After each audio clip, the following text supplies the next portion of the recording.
Sign or get out, my husband mocked, waving papers in the house I fully paid for. He smirked as if throwing me out would break me. I signed, placed the keys on the table and walked away. The next morning, his elite lawyer screamed at him, "Do you have any idea what you just let her do? We need to talk about the house." Blake's voice cut through the darkness at 7 a.m., and I found him sitting in my home office chair, fully dressed, briefcase at his feet. He'd arranged my own financial documents across the desk. Bank statements, mortgage papers, the deed, like evidence in a courtroom. "I've done some calculations," he continued, pulling out a fresh legal pad covered in numbers. "It's time we discuss who really owns what in this marriage." The briefcase was new. Brown leather, combination locks, the kind carried by men who wanted to look important in meetings they'd never attend. Blake had positioned himself behind my desk like he belonged there, in the office where I'd built Cassidy Blackwood Consulting from nothing into a 7-figure enterprise. The morning light from the window highlighted dust motes floating between us, and I noticed he'd moved my achievement awards to make room for his legal pad. "You went through my filing cabinet." Not a question. The locked cabinet where I kept original documents, contracts worth millions, sensitive client information that required NDAs just to discuss. "Our filing cabinet," Blake corrected, tapping his pencil against the legal pad. "Marriage is a partnership, Cassidy. 50-50. That's what my attorney says." His attorney. The words hung between us while I studied the man I'd married 4 years ago.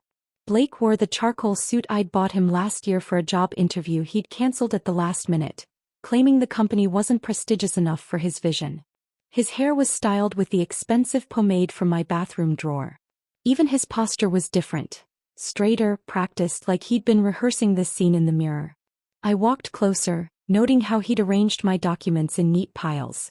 The mortgage statements showing every payment I'd made before and during our marriage. The property tax records in my name alone. The deed dated 2 years before Blake and I had our first date, purchased with inheritance money from my grandmother who'd worked 3 jobs to save every penny. "Your attorney," I repeated, picking up the Harrison Industries contract from the corner of my desk where he'd pushed it aside. This single deal had generated more revenue than Blake had earned in his entire life. The same Blake who called lawyers parasites last month when I hired Rachel to review our expansion documents? He shifted in my chair. My custom ergonomic chair that cost more than his monthly gym membership. That was different. "This is about protecting our interests." "Our interests." I set down the contract and picked up his legal pad. His handwriting looked like a child's attempt at cursive, all loops and uncertainty. He'd written marital assets at the top and listed everything I owned, including items from before our marriage. My grandmother's jewelry. The Vermont cabin my father left me. The original paintings I'd bought to celebrate closing my first $1 million deal. Blake stood up, moving around the desk to face me directly. "I've contributed to this marriage, Cassidy. While you were building your business, I maintained our home. I supported your career. Maintained our home. I thought about the contractors I'd hired to fix the roof leak Blake never noticed. The landscaping service I paid for because Blake's idea of yard work was hiring neighborhood kids who never showed up. The cleaning service that came twice a week while Blake was at extended lunches with his business partners who never seemed to have actual businesses." "Is that what you told your attorney?" I asked, noticing a Garrett and Associates business card pecking out from under the mortgage papers. "That you maintained our home while I worked?" "I've made sacrifices," Blake said, his voice rising slightly. "I put my career on hold for this marriage. The career that never existed. The consulting firm that never had clients. The app development company that never developed apps. The investment advisory service that never advised anyone because Blake didn't have the required licenses and showed no interest in obtaining them." I moved to the window, looking out at the garden I'd designed and paid for, where I'd planted roses from my grandmother's house after she died. The house she'd left me enough money to buy this place, back when Blake was still living in his brother's basement, talking about potential and opportunity while playing video games until dawn. "The house is mine, Blake," I said quietly, watching Mr. Patterson walk his beagle past our driveway, my driveway. "It was mine before we met. The deed is in my name alone. I've paid every mortgage payment, every repair, every improvement. We're married," Blake said as if those 2 words erased years of financial records. "The law says." The law says premarital assets remain separate property unless commingled. I turned to face him. I've been very careful not to commingle. Blake's face reddened. He grabbed a stack of bank statements, waving them at me. These show joint account transfers. You put money in our shared account every month. For household expenses, groceries, utilities, your personal spending. All documented, all separate from the mortgage and property taxes I pay from my business account. He slammed the papers down, his practiced composure cracking. I deserve something for these 4 years. You can't just. Can't what, Blake? I picked up the deed, holding it up to the light. Can't own what I bought with my inheritance? Can't keep what I've paid for every month while you were at the gym, at lunch, at networking events that never networked anything? Blake grabbed his briefcase, fumbling with the combination locks he'd probably set yesterday. This isn't over. Thomas Garrett is one of the best divorce attorneys in the state. Thomas Garrett advertises on bus benches, I said, remembering the garish yellow signs I'd seen downtown. He was suspended from practice twice for ethics violations. Blake's face went pale. How do you? I run a consulting firm, Blake. I do research. It's what successful businesses require. I gathered my documents from the desk, sorting them back into their proper order. Something you'd know if any of your ventures had progressed beyond PowerPoint presentations. He stood there, briefcase clutched against his chest like armor, the morning light making him look younger, more like the charming man I'd met at that conference 4 years ago. The one who'd talked about dreams and ambition, who'd made me believe partnership meant something more than financial contribution. We'll see what happens when the papers are filed, Blake said, moving toward the door. You might be surprised what a good attorney can do. I sat down in my chair, still warm from his presence, and pulled up my email. 3 new client inquiries, a contract renewal from Morrison Group, and a message from Rachel Thornton marked, urgent, read immediately. My attorney, who actually was one of the best in the state, had been expecting this day for months. Blake, I called as he reached the doorway. He turned, hope flickering across his features. The locks will be changed by the time you get home tonight. The locks wouldn't be changed for another 6 hours, but I had more immediate problems.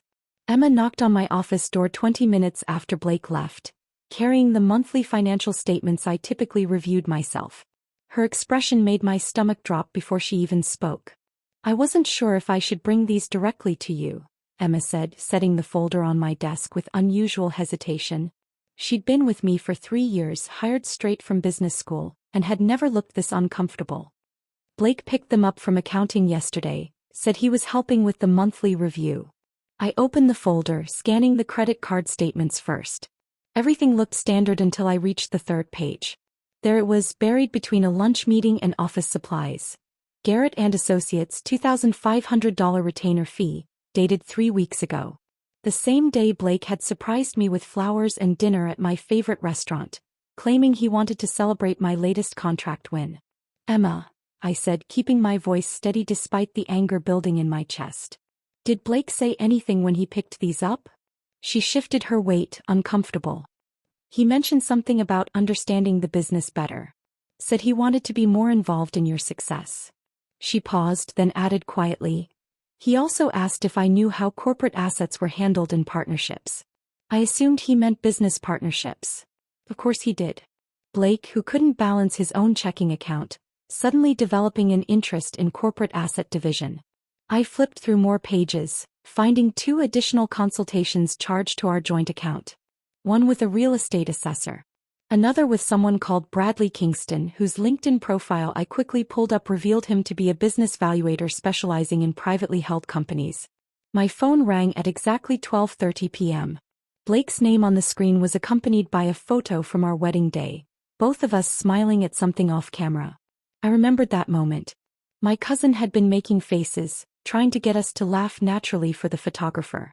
We looked happy, young, unaware that one of us was capable of this kind of calculated betrayal. Hi, sweetheart. Blake's voice carried a strange energy, like he was reading from cue cards. What time will you be home tonight? I'm planning something special for dinner. Blake didn't cook. In 4 years of marriage, his culinary achievements included burnt toast and occasionally successfully reheating takeout. Something special?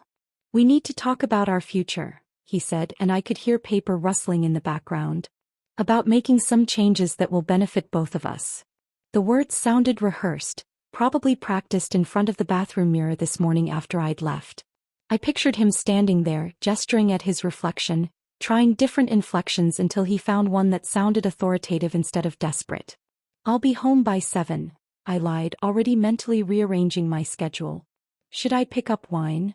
"No, I've got everything handled." Another first. Blake handling anything beyond his gym schedule was notable. "Just bring yourself." After he hung up, I sat in my office feeling the weight of what was coming. The man who needed detailed instructions to operate our coffee maker was orchestrating something he thought was clever. The same person who'd forgotten our anniversary twice was suddenly detail-oriented enough to hire lawyers and valuators without my knowledge. My phone rang again. This time it was my mother, her Florida number bringing a different kind of dread. Mom never called during business hours unless something was wrong. "Cassidy, honey, I'm confused about something," she began without preamble. "Blake called this morning asking about your father's Vermont cabin. He wanted to know if the deed was in your name or if it was still part of the estate." The cabin. 2 acres of pristine lake property my father had left me when he died 5 years ago. Blake had been there exactly once, complained about the lack of Wi-Fi the entire weekend, and swore never to return. "What did you tell him?" "Nothing specific, but he was insistent. Said he was helping you organize family assets for tax purposes." She paused and I could hear her uncertainty. "Since when does Blake care about taxes? Last Christmas he didn't even know what a W-2 was." "Mom, did he ask about anything else?" "Your grandmother's jewelry. Whether it was formally appraised. Whether there was documentation."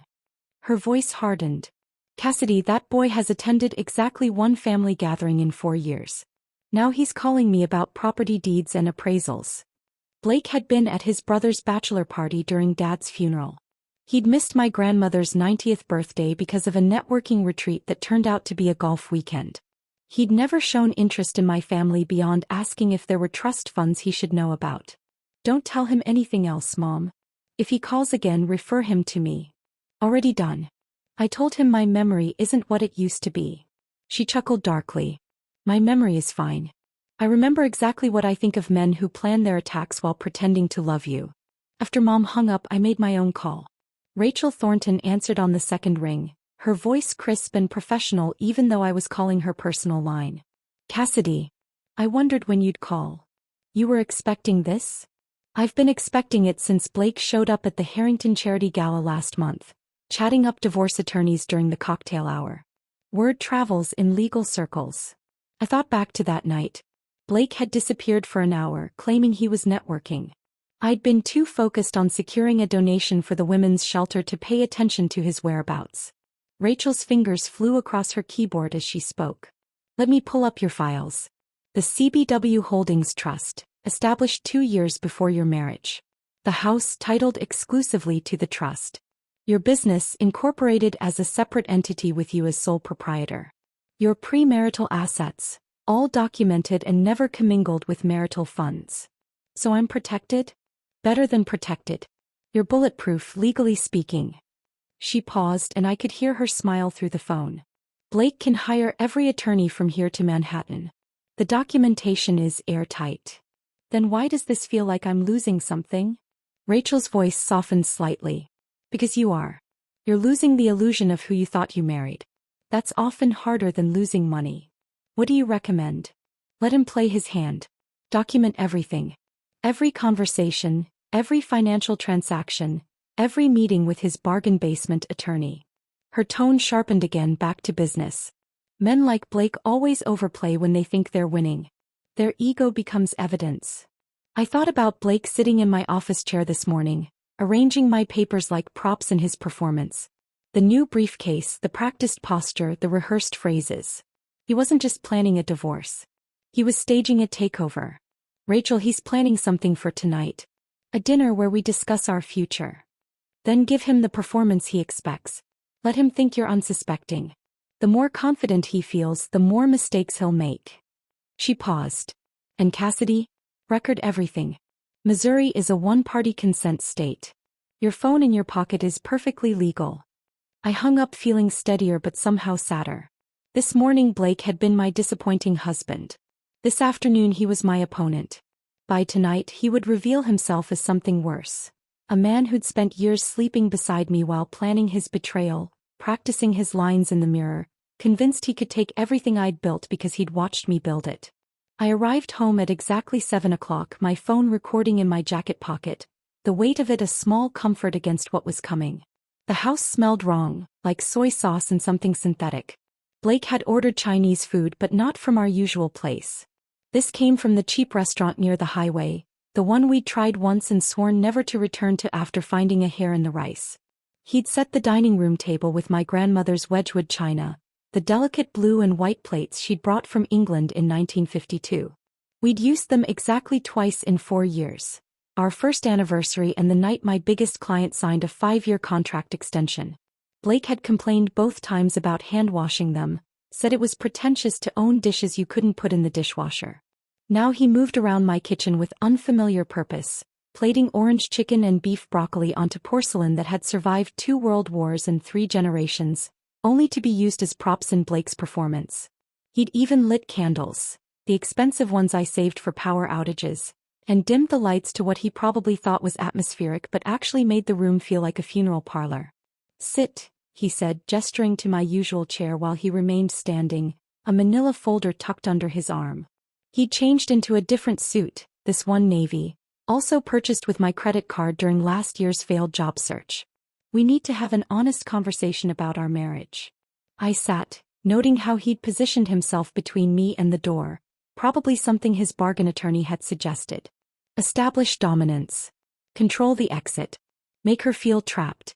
What neither Blake nor his busbench lawyer understood was that I'd negotiated with corporate executives who ate intimidation tactics for breakfast. Blake cleared his throat and launched into what was obviously a prepared speech. "Cassidy, we've grown apart. Our life paths have diverged in ways neither of us anticipated when we set our vows." He paused dramatically, the way he'd seen actors do in movies. "I've been doing a lot of soul-searching, attending therapy, working on myself." Therapy. That was new. Unless he counted YouTube motivational videos as professional help, Blake had never set foot in a therapist's office. He continued, his voice taking on the smooth cadence of a bad TED Talk. "I've realized that our marriage has become unbalanced. You're consumed by your work and I've been left to manage everything else alone. The emotional labor, the household management, the sacrifice of my own dreams to support yours." I reached for my water glass, letting him continue his monologue while I studied his face. He'd practiced this in front of a mirror probably multiple times. His gestures were too coordinated, his pauses too calculated. Even the way he'd placed his hands on the back of his chair was staged. "I think it's best if we separate," he continued, finally sliding the manila folder across the table, pushing aside a container of sweet and sour sauce. "I've had papers drawn up that I believe are fair to both parties." I opened the folder while Blake watched, his breathing slightly accelerated. The first page was exactly what I'd expected. A joke of a legal document that looked like it had been downloaded from a template website and filled in with creative interpretations of property law. He was demanding the house, citing his contributions to its maintenance and improvement. He wanted alimony based on his career sacrifices. He'd even listed my business as a marital asset, claiming he'd been an unofficial consultant throughout its development. "You want half of Cassidy Blackwood Consulting," I said, not as a question but as confirmation of his delusion. "I've been your sounding board for every major decision," Blake said, his confidence growing. "I've attended networking events, supported your late nights, sacrificed my own entrepreneurial ventures." I flipped to the next page. He wanted my grandmother's jewelry, calling it marital gifts. The Vermont cabin was listed as joint recreational property.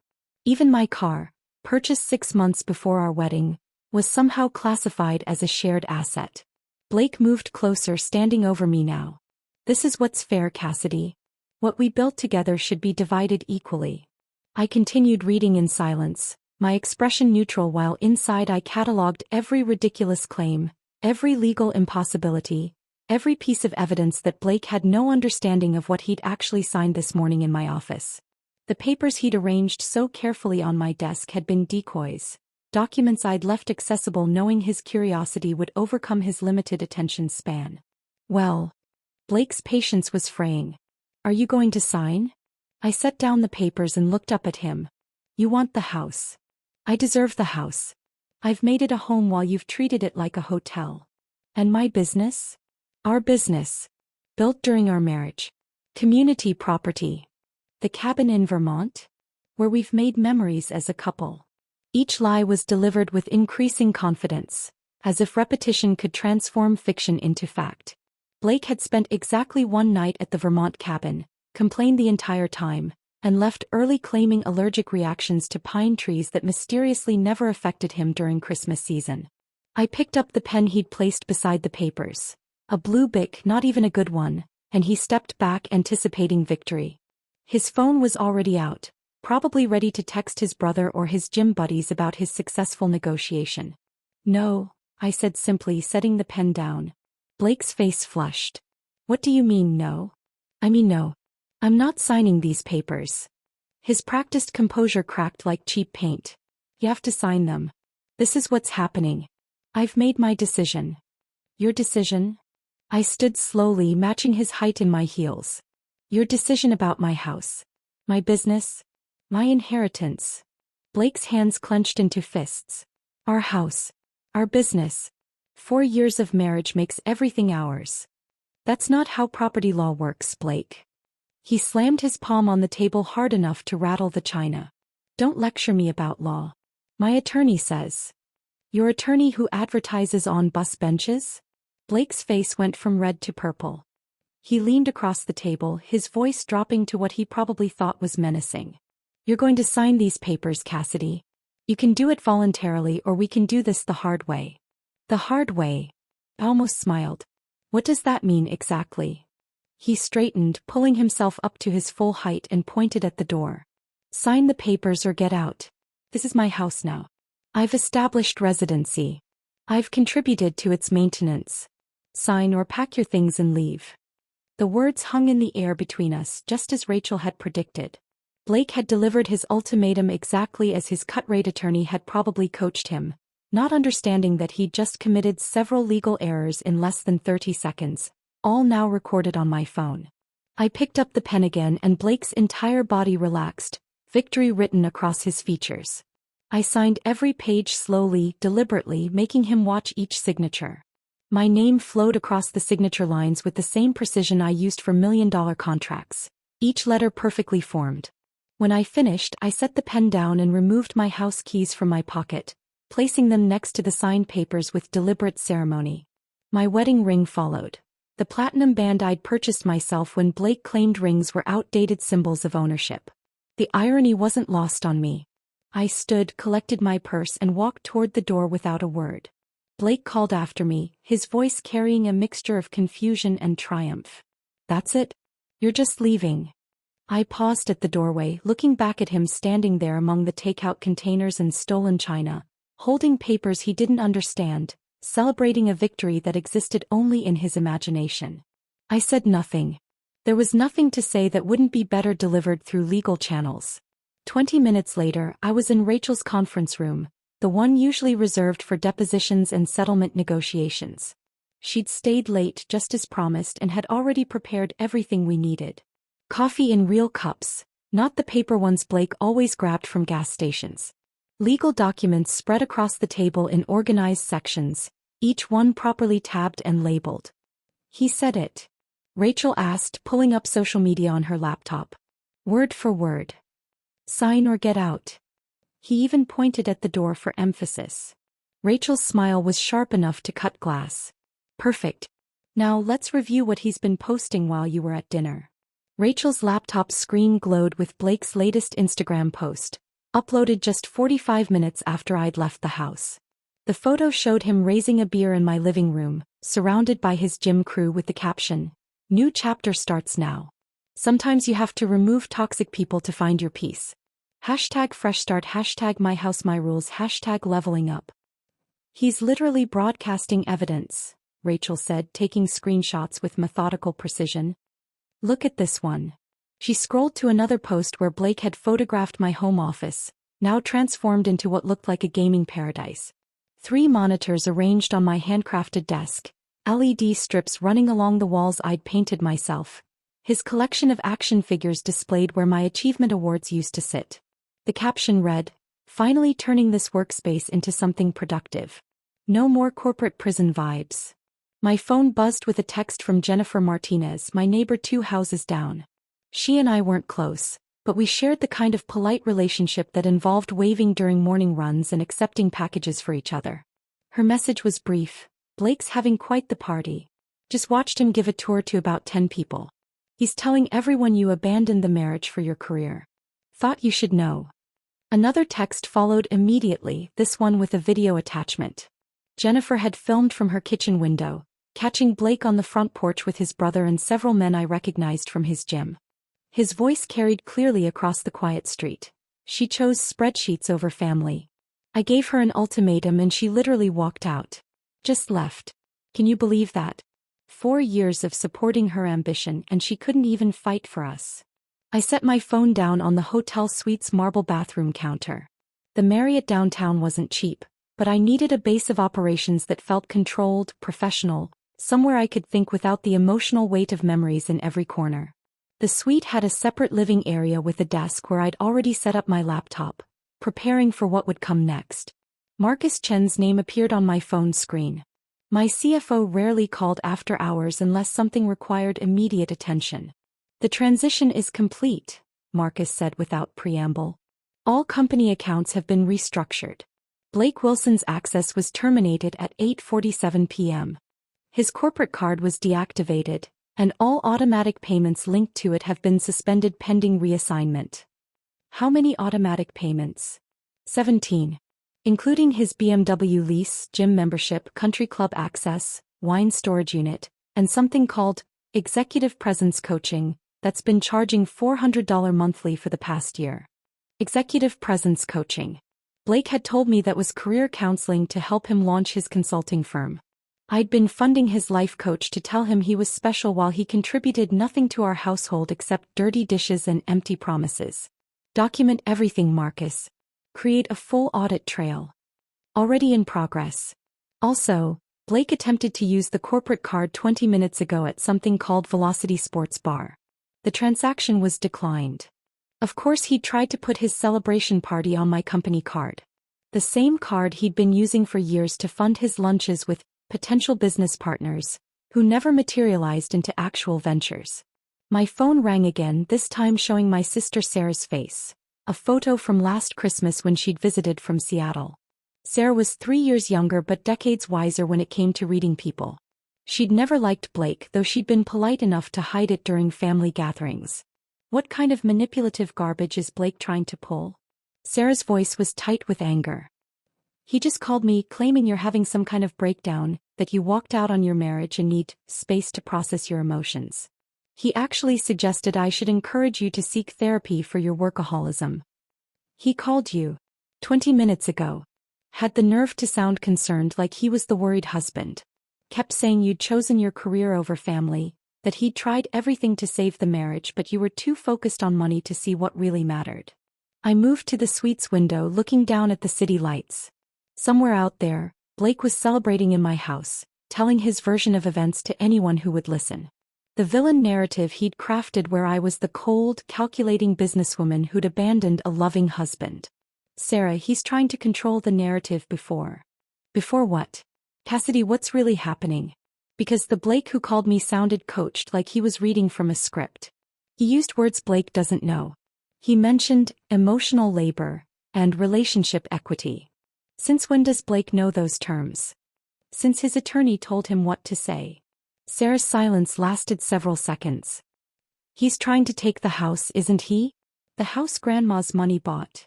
Among other things. That pathetic leech. 4 years of you paying for everything while he played entrepreneur, and now he wants to steal what you built."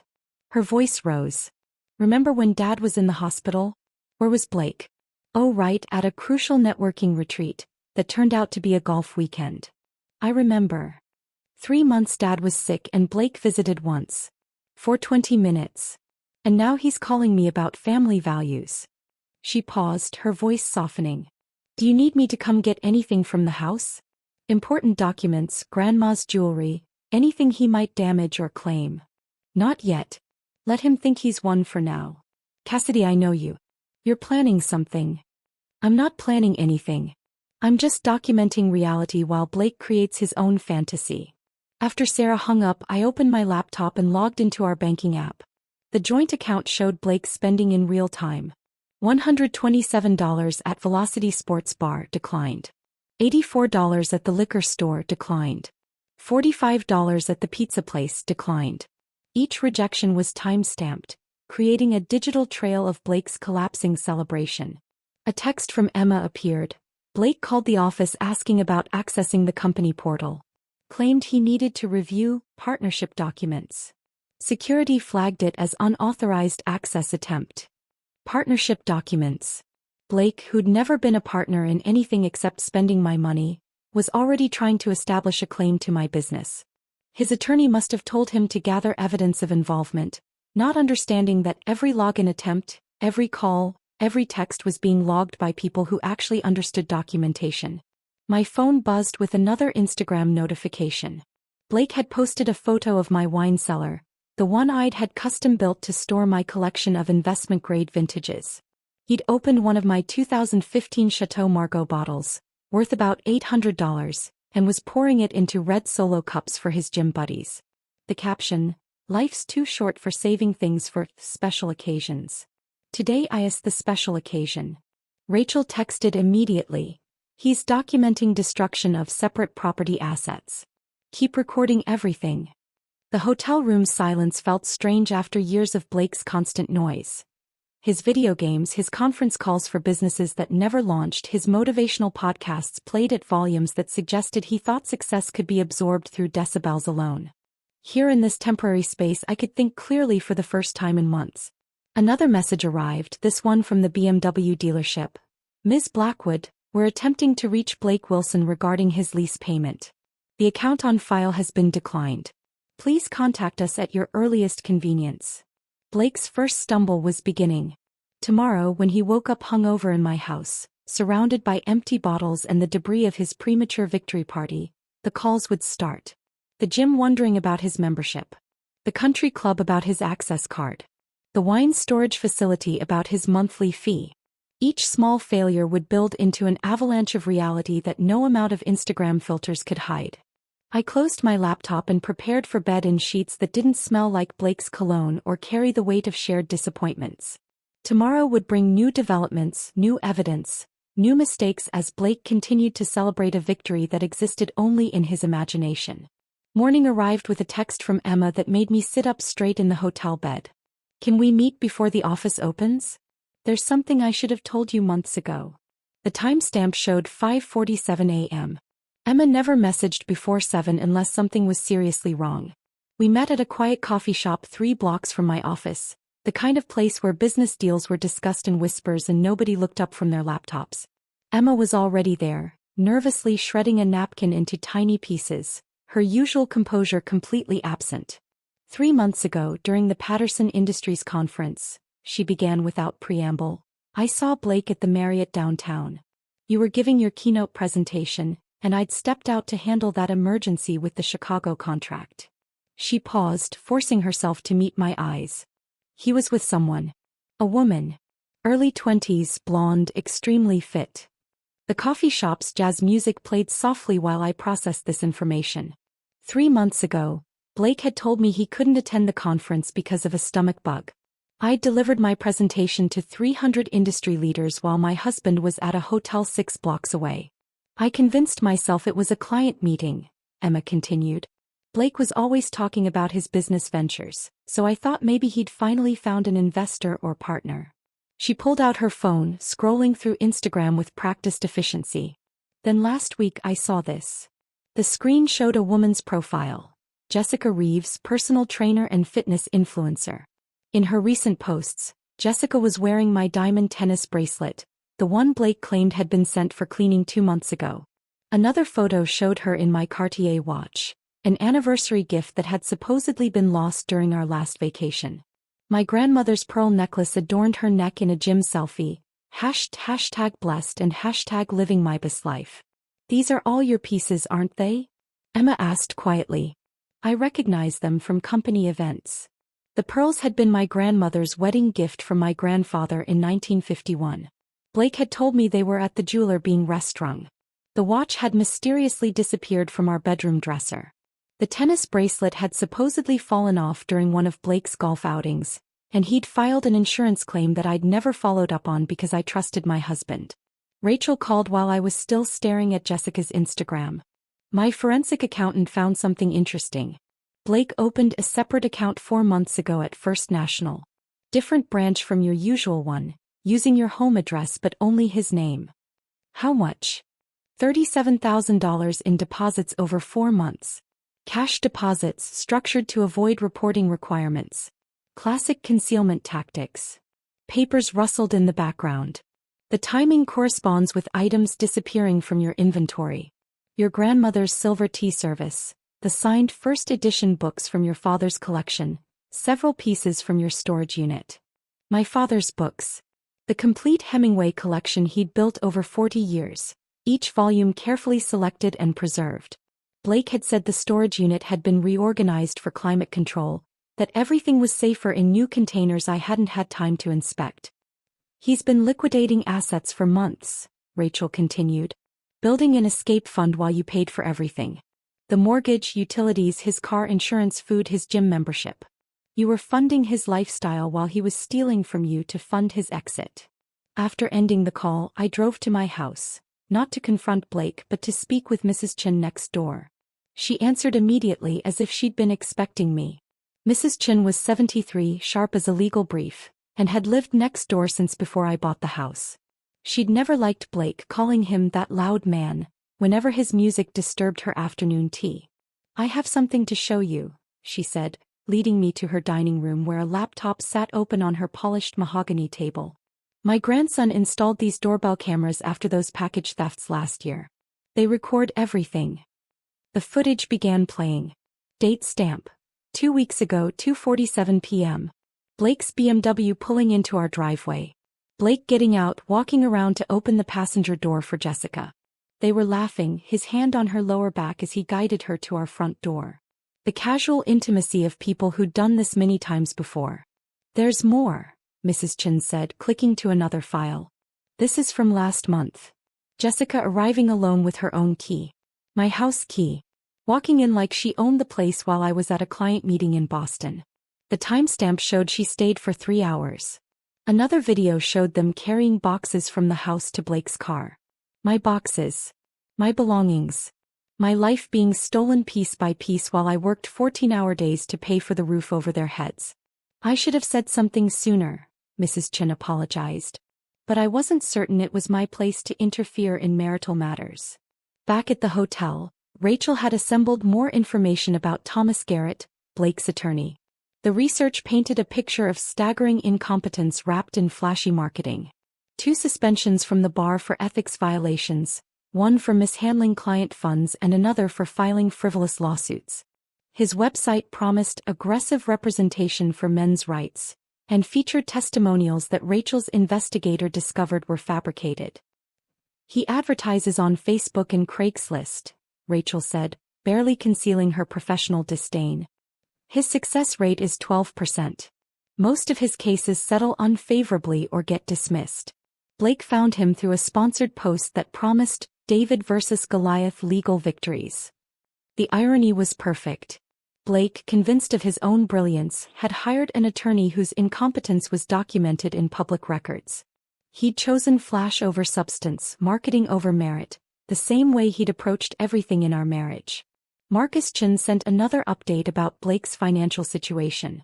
The executive presence coaching had been cancelled for non-payment. His wine storage unit was sending default notices. The country club had suspended his membership pending payment of outstanding dues.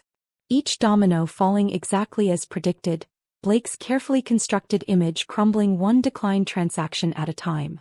Jessica had posted another photo that evening, wearing my grandmother's emerald ring at a restaurant I recognized as the place Blake had proposed to me 4 years ago. The caption read, "When you know you know. #new beginnings, #upgrade, #word hit. Great. As if my life, my success, my grandmother's jewelry were just temporary placeholders until Blake could trade up to a younger model. The investigation was revealing more than just financial fraud and adultery. It was exposing the systematic planning of a man who'd viewed our marriage as a business opportunity from day one, staying just long enough to position himself for what he thought would be a profitable exit. Rachel and I arrived at her office at 8 in the morning, earlier than usual, because she wanted to review the trust documentation one more time before the inevitable phone calls started. The morning sun streamed through her corner office windows, illuminating the neat stacks of papers that represented 4 years of my marriage reduced to asset lists and legal precedents. At exactly 8:47 a.m., my phone lit up with notifications from the BMW dealership's automated system.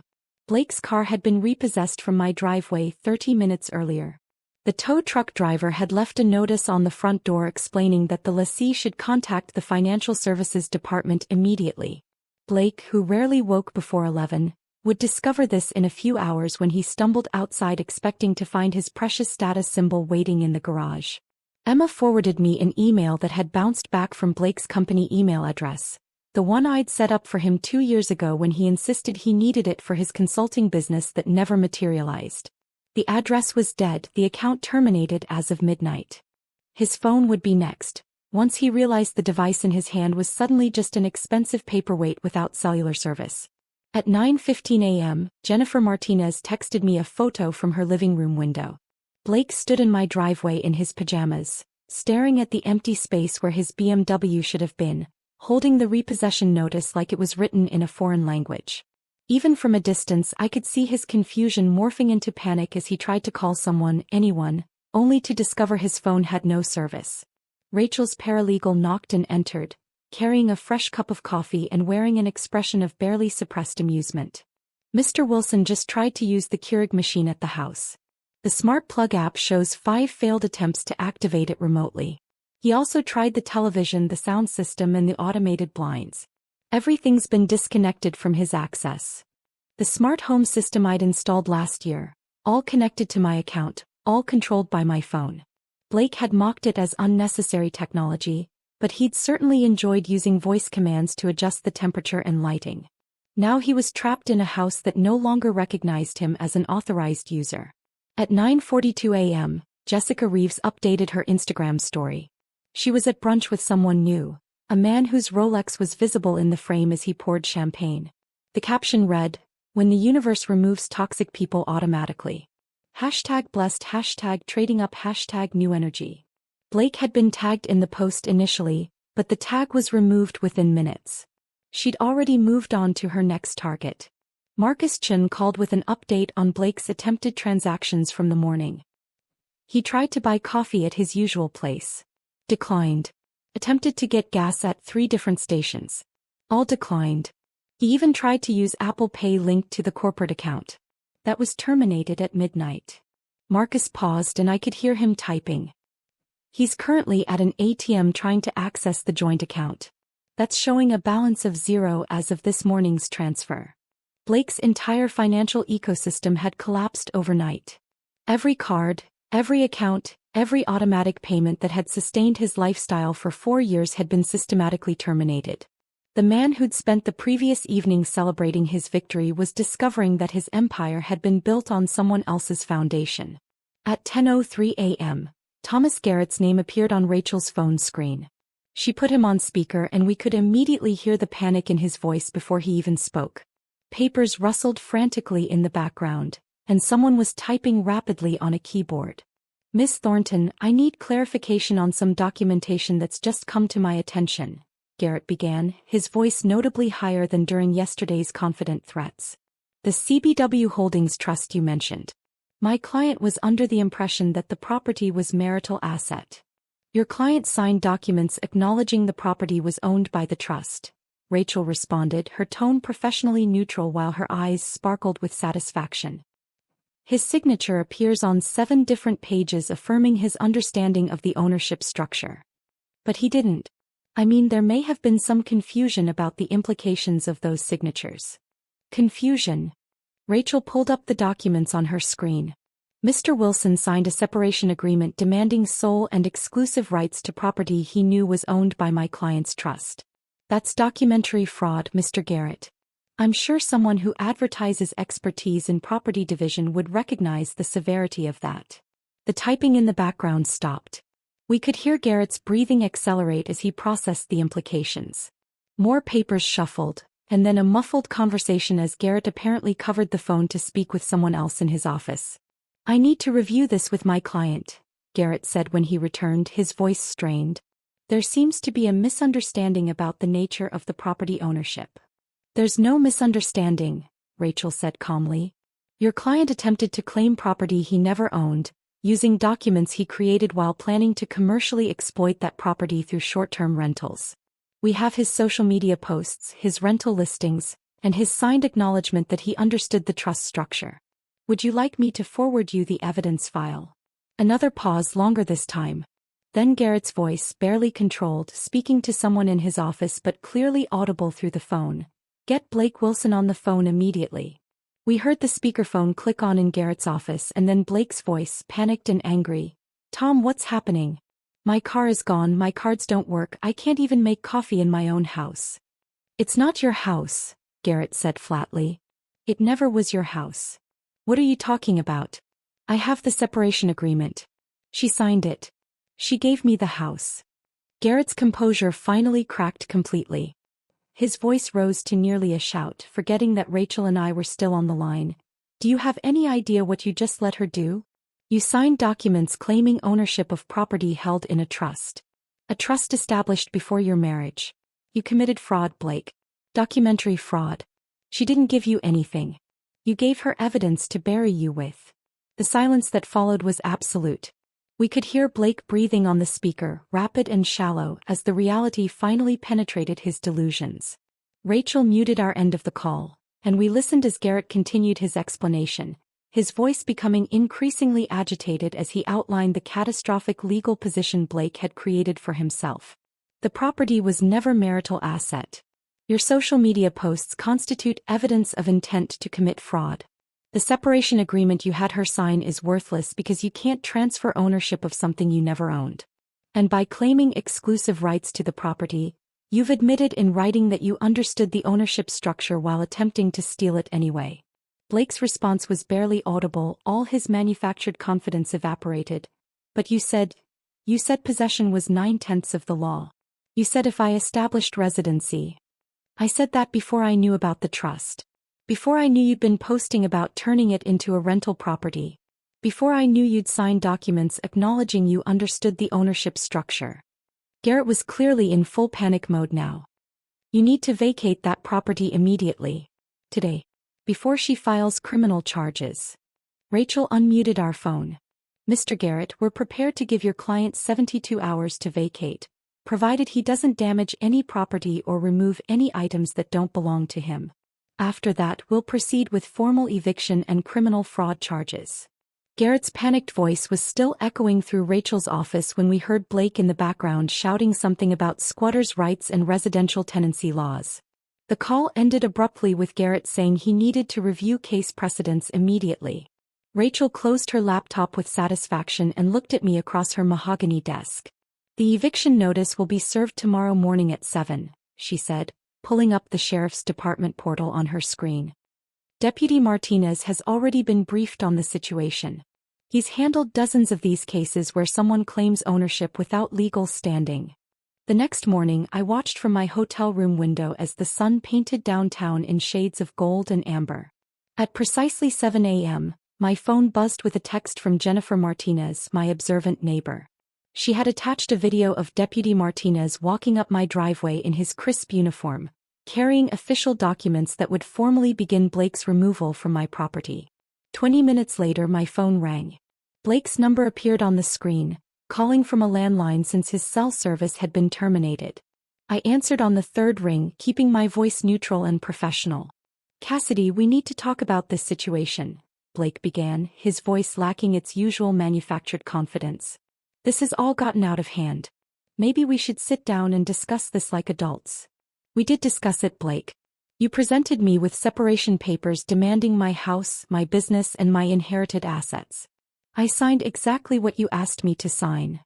That was just negotiation tactics. You know how lawyers are. They always start high."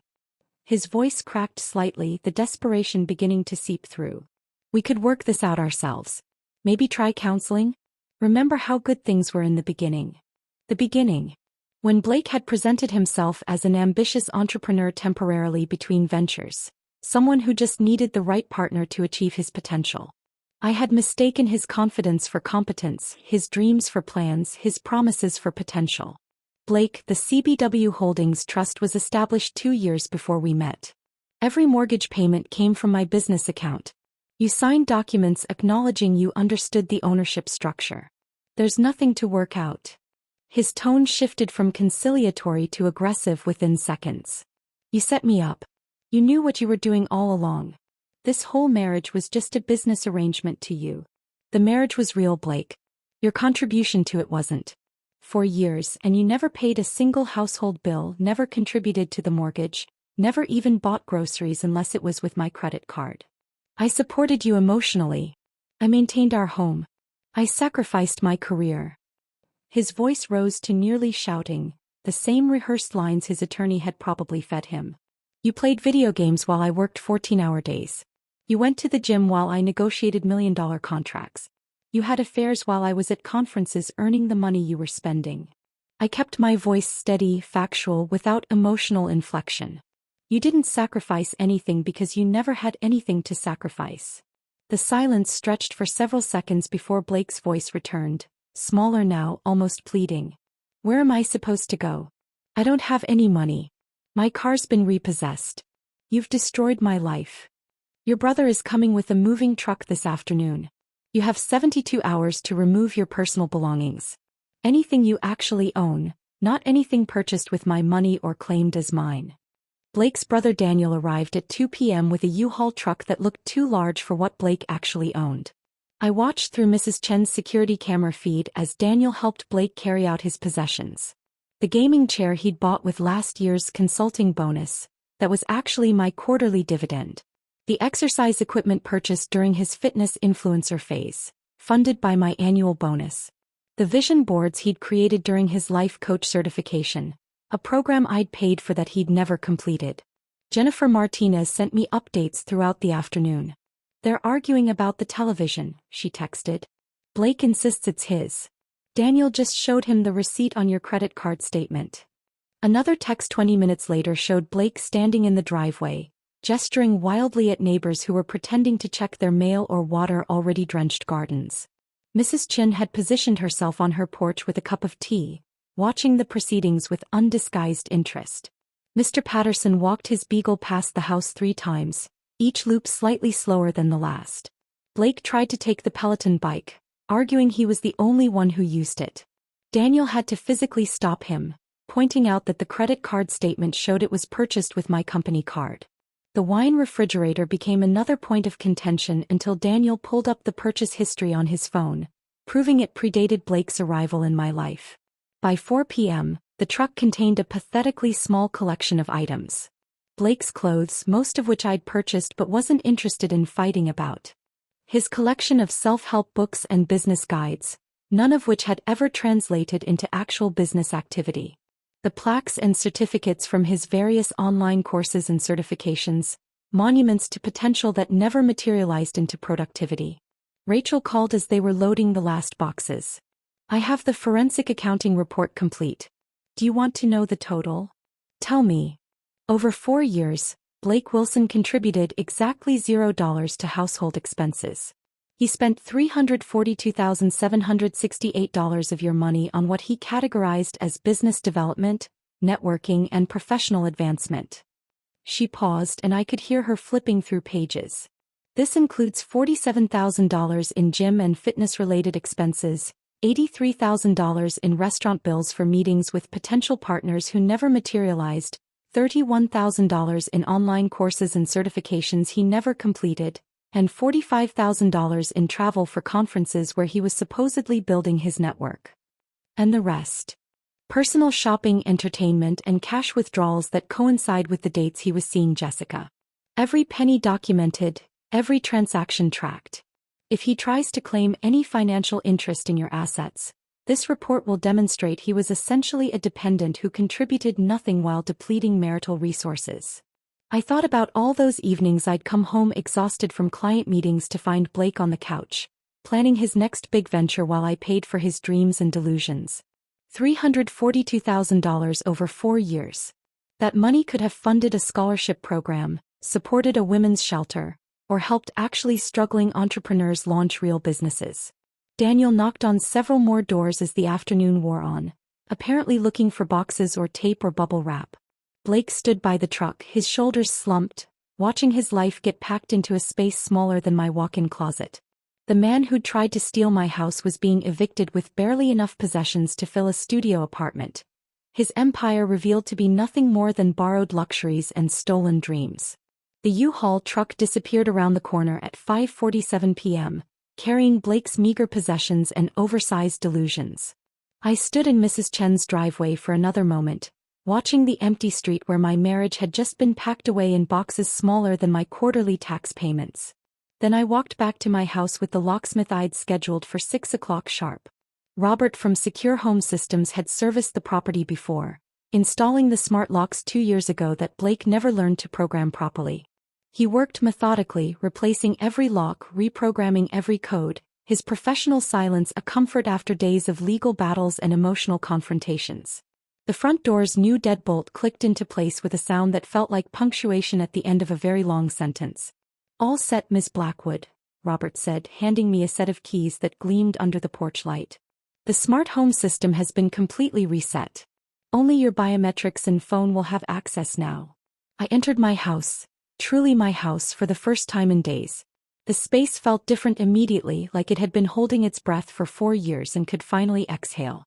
Blake had always kept the curtains drawn, claiming the sunlight gave him headaches when really he just preferred the cave-like atmosphere for his gaming marathons. I moved through each room, pulling open curtains, raising blinds, letting the evening light flood spaces that had been shrouded in his manufactured darkness. The living room windows revealed the garden I'd planted but barely enjoyed, always too tired from work, while Blake complained the outdoor furniture wasn't comfortable enough for his afternoon naps. The kitchen seemed larger somehow without his protein powder containers cluttering every surface, his collection of energy drinks that left rings on my grandmother's wooden table.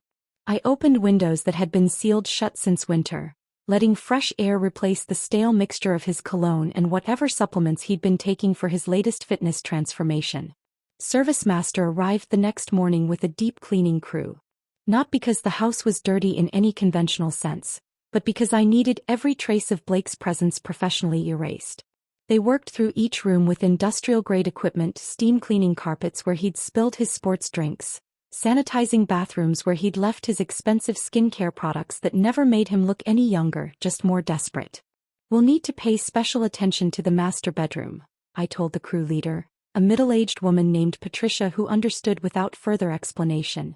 She'd probably seen enough divorce cleanings to recognize the particular kind of sanitation that had nothing to do with germs and everything to do with reclaiming space from someone who'd contaminated it with betrayal.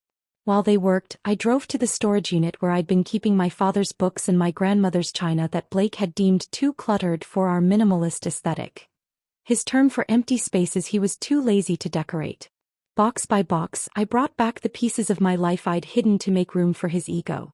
The complete works of Maya Angelou that Blake called depressing. The Victorian secretary desk my grandmother had written her letters on, which Blake said ruined the modern flow of the living room. My office transformation took 3 days. Where Blake's vision boards had covered the walls.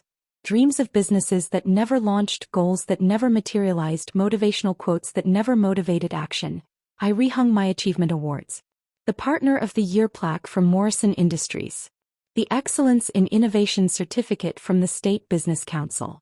The framed first dollar from Cassidy Blackwood Consulting, earned not from dreams but from work Blake never understood.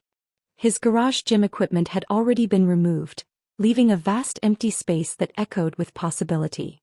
Within a week, contractors had transformed it into the library I'd always wanted. Floor-to-ceiling bookshelves filled with the collection Blake had mocked as pretentious, leather-bound editions he'd called wasteful, first editions he'd tried to sell behind my back. A reading chair positioned perfectly to catch the morning light. The room smelled like wood polish and old paper, not rubber mats and his perpetual gym sock stench. Sarah flew in from Seattle to help with the final touches, bringing a bottle of champagne she'd been saving since our father's death. "For when you finally came to your senses," she said, popping the cork in my newly reclaimed kitchen. We drank from my grandmother's crystal glasses, the ones Blake had wanted to sell because nobody uses crystal anymore. The truth about Blake's evictions spread through professional networks without my saying a word. Emma mentioned that Patterson Industries had been asking about the sudden change in my emergency contact information. Jennifer Martinez's husband worked at the same golf club where Blake had spent countless afternoons networking, and word traveled quickly about his membership revocation. Even the owner of Blake's favorite restaurant reached out, carefully asking if the corporate account was still active for client dinners. It was just without Blake's authorization. Jessica Reeves posted a cryptic Instagram story about learning to spot red flags, and when someone can't even pay for coffee run.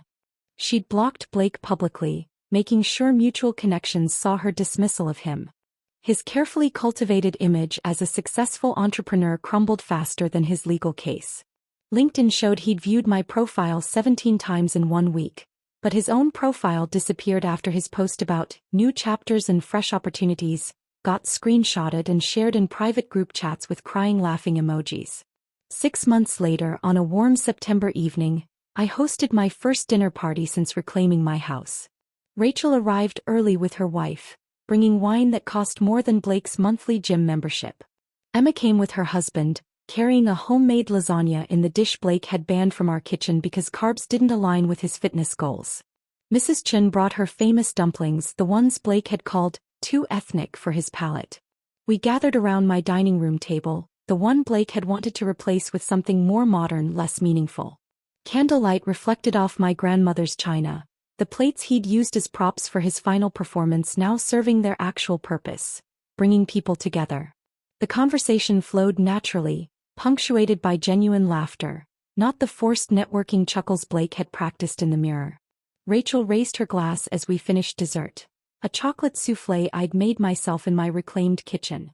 "To Cassidy," she said, "who proved that the best revenge isn't destroying someone who wronged you. It's simply protecting what was always yours and letting them destroy themselves." The toast echoed through my house, my actual house, where every room now held my choices, my memories, my future. Blake had wanted to steal it all with paper weapons and practice speeches. Instead, he'd learned what happens when performance meets preparation, when pretense collides with patience, when someone who thinks they're taking everything discovers they never had anything to take. If this story of calculated revenge had you on the edge of your seat, hit that like button right now.